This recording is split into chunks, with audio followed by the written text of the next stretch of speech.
কিভাবে এই স্কেচটাকে সম্পূর্ণ করব, কিভাবে কালারিং করব, তার পদ্ধতিগুলো এখানে বসে আমি দেখাবো।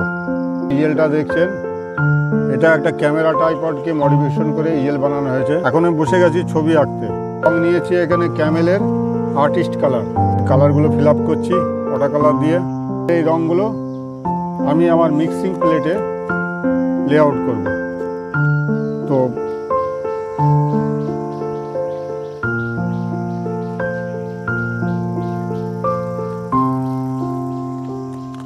মিক্সিং প্যালেটে আমি 10টা কালার পরপর নিয়ে নিয়েছি।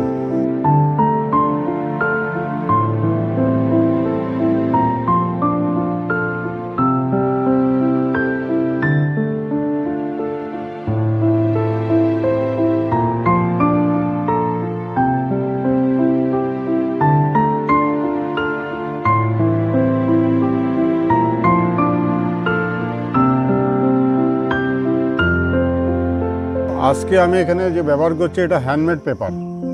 এটা সাধারণ ড্রয়িং শিট নয়, একটু দাম বেশি, কিন্তু এতে ওয়াটার কালার খুব সুন্দর কাজ করা যায়।